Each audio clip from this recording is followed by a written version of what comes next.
2011 में उन्होंने अपने बेटों सनी और बॉबी देओल के साथ यमला पगला दीवाना में अभिनय किया, जो एक हिट रही। मेरे बेटे की मैरिज एनिवर्सरी है, जो आपके पास बेस्ट है वो है। धर्मेंद्र अभिनेत्री श्रेया के बहुत बड़े प्रशंसक थे। उन्होंने उनकी फिल्म दिल लगी 1949 को 40 से ज्यादा बार देखी। धर्मेंद्र को उनके योगदान के लिए कई पुरस्कार से सम्मानित किया गया। पद्म भूषण 2012। एक सीन में धर्मेंद्र जानबूझकर गलती करते थे ताकि हेमा के साथ ज्यादा से ज्यादा वक्त बिताने का मौका मिले। वे स्पॉट बॉय को भी गलती करने के पैसे देते थे। से बोल देना अच्छा है। बेलापुर का 2 रुपया और रामगढ़ का 1.5 रुपया, इसमें झिकझिक मत करना। बसंती जो बोल गए सो बोल गए। हाँ तो ठीक। शोले की शूटिंग के दौरान धर्मेंद्र और हेमा मालिनी एक दूसरे के करीब आए।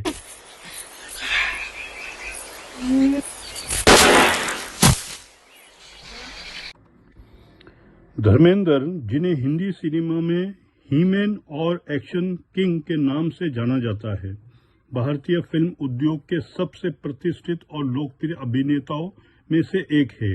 उनका पूरा नाम धर्म सिंह देओल है और उन्होंने अपने अभिनय, आकर्षण, व्यक्तित्व और बहुमुखी प्रतिभा के दम पर लाखों प्रशंसकों के दिलों पर राज किया। इस वीडियो में हम धर्मेंद्र के जीवन के विभिन्न पहलुओं, उनके करियर, व्यक्तिगत जीवन, उपलब्धियों और रोचक तथ्यों के बारे में जानेंगे। दोस्तों, वीडियो पूरा देखना। धर्मेंद्र का जन्म 8 दिसंबर 1935 को पंजाब के लुधियाना जिले में एक छोटे से गांव साहनेवाल में एक जाट सिख परिवार में हुआ था। उनके पिता केवल किशन सिंह देओल एक स्कूल हेडमास्टर थे, जबकि उनकी मां सतवंत कौर एक गृहिणी थी। धर्मेंद्र का भाई अजीत सिंह देओल भी अभिनेता बने। धर्मेंद्र का बचपन गांव के साधारण माहौल में बीता। उन्होंने अपनी प्रारंभिक शिक्षा सरकारी सीनियर सेकेंडरी स्कूल लल्लटन कॉल लुधियाना से प्राप्त की और बाद में रामगढ़िया कॉलेज फगवाड़ा में पढ़ाई की।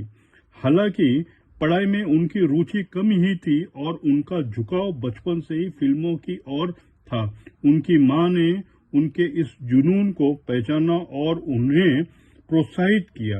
एक बार उनकी मां की सलाह पर धर्मेंद्र ने फिल्म पत्रिका के न्यू टैलेंट हंट प्रतियोगिता में हिस्सा लिया, जिसमें उन्हें जीत हासिल की। यह जीत उनके लिए जीवन का टर्निंग पॉइंट साबित हुई। धर्मेंद्र ने कहीं से भी अभिनय नहीं सीखा था। इसके बावजूद उन्होंने तमाम प्रतिभाशाली लोगों को पीछे छोड़ा और इस टैलेंट हंट में चुने लिए गए। धर्मेंद्र को लगा कि अब उन्हें फिल्मों में आगे बढ़ने से कोई नहीं रोक सकता, लेकिन यह बात महज सपना साबित हुई। उन्हें जमकर संघर्ष करना पड़ा। कई बार सिर्फ चने खाकर बेंच पर सोकर रात बितानी पड़ी। फिल्म निर्माताओं के दफ्तर के चक्कर लगाने के लिए मीलों पैदल चलते थे ताकि पैसे बचा सके और कुछ खा सके। एक बार धर्मेंद्र के पास भोजन खरीदने के लिए पैसे नहीं थे। थके हारे वे अपने रूम पहुंचे, जहां टेबल पर उनके रूम पार्टनर का इसबगोल का पैकेट रखा हुआ था। भूख मिटाने के लिए धर्मेंद्र ने पूरा इसबगोल खा लिया। सुबह हालत खराब हो गई और डॉक्टर के पास उन्हें ले जाया गया। डॉक्टर ने सारा माजरा सुन कहा कि उन्हें दवा की नहीं, भोजन की जरूरत है। अर्जुन हिंगोरानी की फिल्म दिल भी तेरा हम भी तेरे 1960 से धर्मेंद्र को अपने करियर की शुरुआत की। मैं नहीं देखा।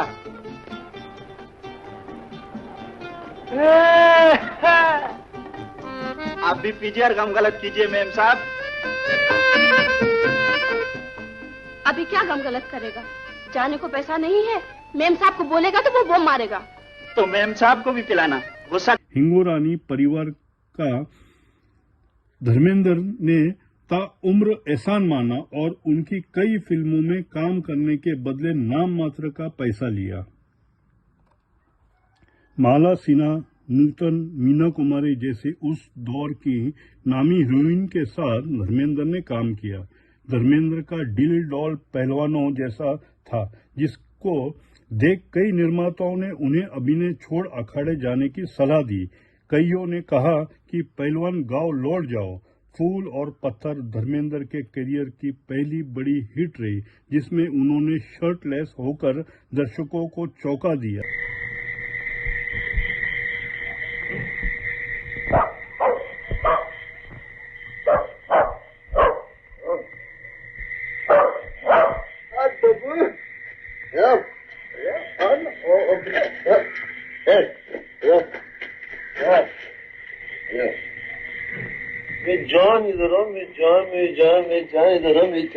लेकिन इसके लिए उन्हें आलोचनाओं का भी सामना करना पड़ा। फूल और पत्थर की शूटिंग के दौरान फिल्म अभिनेत्री मीना कुमारी से उनकी नजदीकियां चर्चा का विषय रही। मीना कुमारी के साथ रहते हुए उन्हें शायरी का भी शौक लगा और उन्हें सैकड़ों शेर याद है।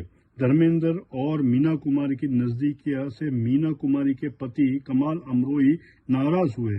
वर्षों बाद उन्होंने धर्मेंद्र को लेकर रजिया सुल्ताना बनाई। एक दृश्य में उन्होंने धर्मेंद्र का मुंह काला करवाया।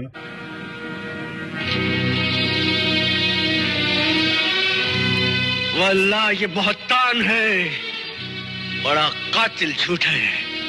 फकत अल्फाज नहीं, बदबख्त लड़की, क्यों तू मेरी दुश्मन हुई है? क्या मेरे मरने तक तू सच नहीं बोले? कहा जाता है कि उन्होंने इस तरह का सीन जानबूझकर रखा, धर्मेंद्र से बदला लिया। धर्मेंद्र ने भले ही एक्शन हीरो के रूप में जाना जाता है, लेकिन धर्मेंद्र ने कई हास्य रोमांटिक फिल्में भी की। हिंदी फिल्म इतिहास के सबसे खूबसूरत हीरो में धर्मेंद्र को एक माना जाता था। उनकी सेहत और चेहरे की चमक देख महान अभिनेता दिलीप कुमार ने एक बार कहा था कि वे अगले जन्म में धर्मेंद्र जैसी शख्सियत पाना चाहते हैं। दिलीप कुमार की धर्मेंद्र बेहद इज्जत करते थे। वे अपने बड़ा भाई मानते थे और अक्सर दिलीप कुमार के पैरों में बैठते थे। दिलीप कुमार से मिलने के लिए नियमित अंतराल से उनके बंगले पर जाते थे। गोविंदा फिल्म अभिनेता धर्मेंद्र को बहुत बड़ा प्रशंसक मानते थे। जब गोविंदा की पत्नी गर्भवती थी, तब उन्होंने अपनी पत्नी को धर्मेंद्र का फोटो दिया था ताकि उनका होने वाला बच्चा धर्मेंद्र की तरह खूबसूरत हो। यह बात धर्मेंद्र को पता चली तो उनकी आंखों में आंसू आ गए। ऋतिक रोशन भी धर्मेंद्र के बड़े फैन हैं। बचपन में उनके कमरे में धर्मेंद्र का बड़ा पोस्टर लगा हुआ था। कुछ वर्ष पहले ऋतिक के मस्तिष्क की सर्जरी हुई थी।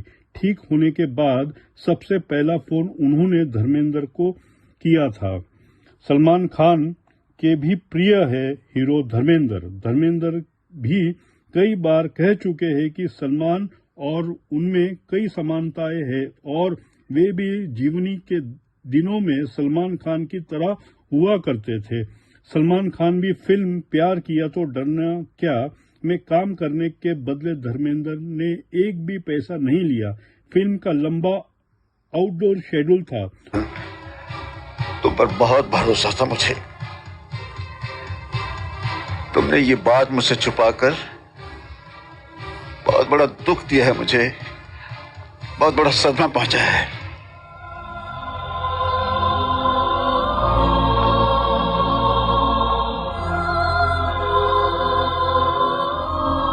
सलमान के पिता सलीम खान ने अपने बेटों से कहा कि धर्मेंद्र का विशेष ध्यान रखें। धर्मेंद्र ने अपने करियर में 300 से अधिक फिल्मों में काम किया, जो उनकी बहुमुखी प्रतिभा का प्रमाण है। उन्होंने रोमांटिक, एक्शन, कॉमेडी, सामाजिक ड्रामा जैसी विभिन्न शैलियों में अपनी छाप छोड़ी। उनकी कुछ उल्लेखनीय फिल्में रोमांटिक और सामाजिक drama Satyakam 1969, Chupke Chupke 1975। Car good morning. Good morning. आपका शुभ नाम? वो क्या है? Your name please. My name is James D'Costa. और हमें प्यारे मोहन इलाहाबादी कहते हैं। नए वाहन चालक? क्या है? नए ड्राइवर हैं? ड्राइवर। जरा गाड़ी की चाबी दीजिए। ये गाड़ी नहीं चलेगा। क्यों भाई? इसकी डिफरेंशियल में लफड़ा है। डिक्की तो ठीक है ना? हाँ, तो हम डिक्की से गाड़ी चलाएंगे। लाइए चाबी। कौन है? बंदिनी 1963, एक्शन थ्रिलर धर्मवीर 1977, यादों की बारात 1973, घायल 1990, कॉमेडी प्रतिज्ञा 1975 में उनकी कॉमिक किरदार और यमला पगला दीवाना 2011 में उनके हास्य भूमिका को सराहा गया। उनकी जोड़ी हेमा मालिनी के साथ सबसे सफल रही। दोनों ने शोले, सीता और गीता, धर्मवीर और चरस जैसी कई हिट फिल्मों में एक साथ काम किया। उनकी ऑन स्क्रीन केमिस्ट्री को दर्शकों ने बहुत पसंद किया और हिंदी सिनेमा की सबसे खूबसूरत जोड़ी में से एक माने जाते हैं। धर्मेंद्र का व्यक्तिगत जीवन हमेशा चर्चा में रहा। उन्होंने 1954 में 19 साल की उम्र में प्रकाश कौर से पहली शादी की। इस शादी से उनके 2 बेटे सनी देओल और बॉबी देओल और 2 बेटियां विजेता देओल और अजीता देओल है। सनी देओल और बॉबी देओल दोनों ही बॉलीवुड के सफल अभिनेता बने। 1970 के दशक में शोले की शूटिंग के दौरान धर्मेंद्र और हेमा मालिनी एक दूसरे के करीब आए।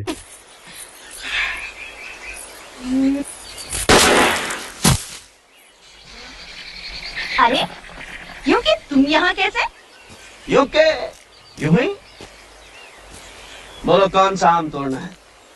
जो मैं आम बोलूं तुम गोली मार के तोड़ सकते हो। ये हमारे बाएं हाथ का खेल है।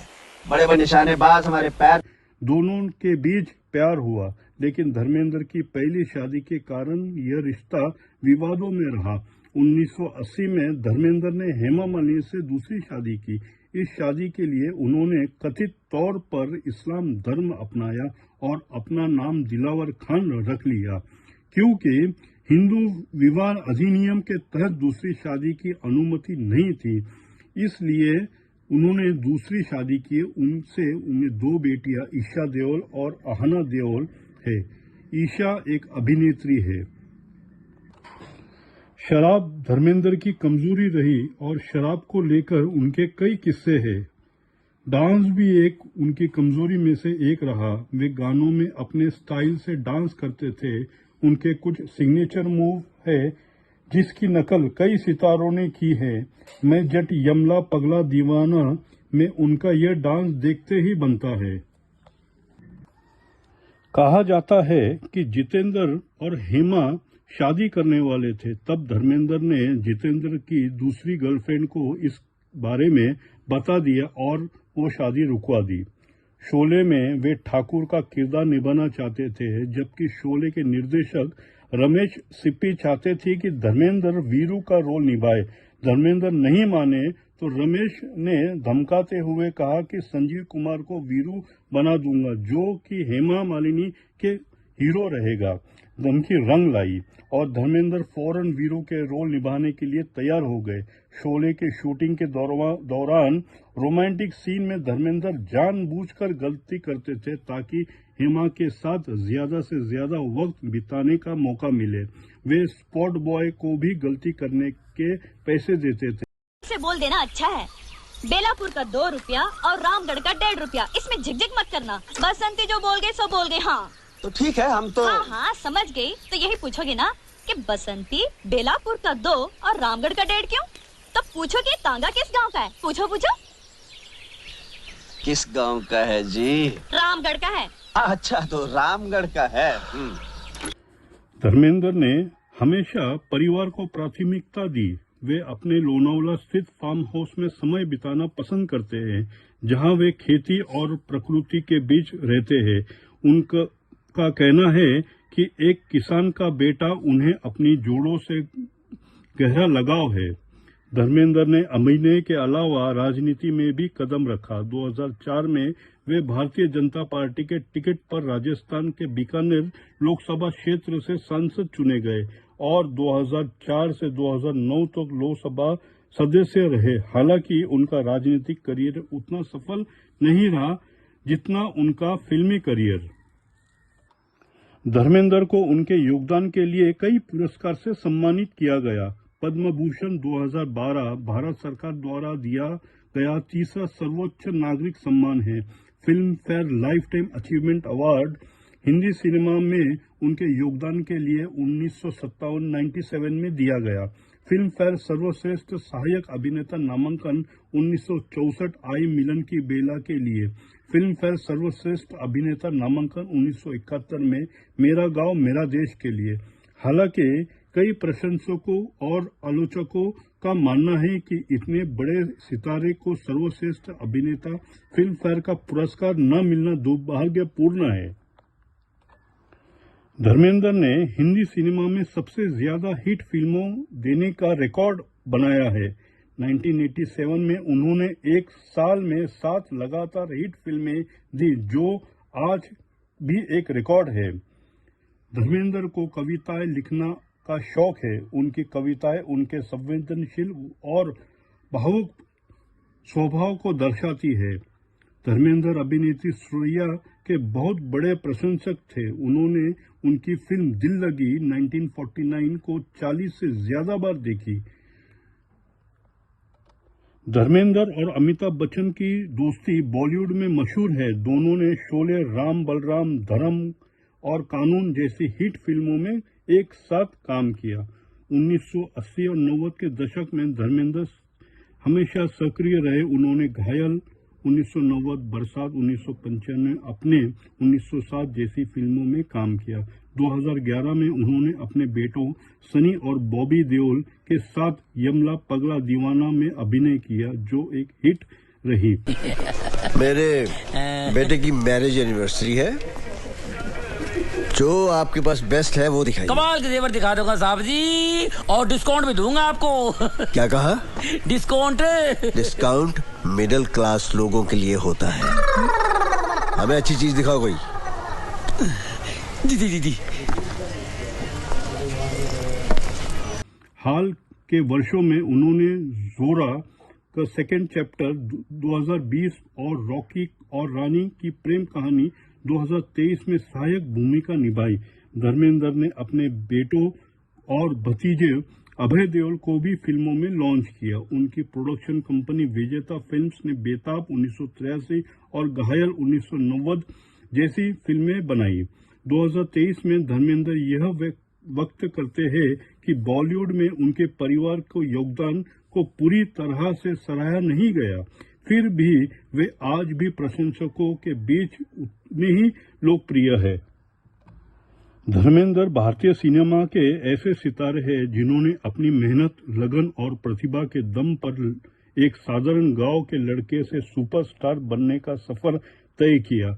उनकी फिल्में, किरदार, व्यक्तित्व आज भी लोगों के दिलों में जीवित है, चाहे वो शोले का वीरू हो या फिर चुपके चुपके के प्यारे मोहन। धर्मेंद्र ने हर किरदार को अमर कर दिया। उनका जीवन उन युवाओं के लिए प्रेरणा है जो सीमित संसाधनों के बावजूद बड़े सपने देखते हैं। धर्मेंद्र न केवल अभिनेता है बल्कि एक कवि, एक पिता और एक सच्चे देशभक्त भी है, जिन्होंने अपनी जड़ों को भी कभी नहीं भुलाया। दोस्तों, वीडियो अच्छा लगा तो लाइक, शेयर, कमेंट जरूर करिए, सब्सक्राइब करिए, बेल आइकन दबाना ना भूलिएगा। मिलते हैं अगले वीडियो में। जय हिंद।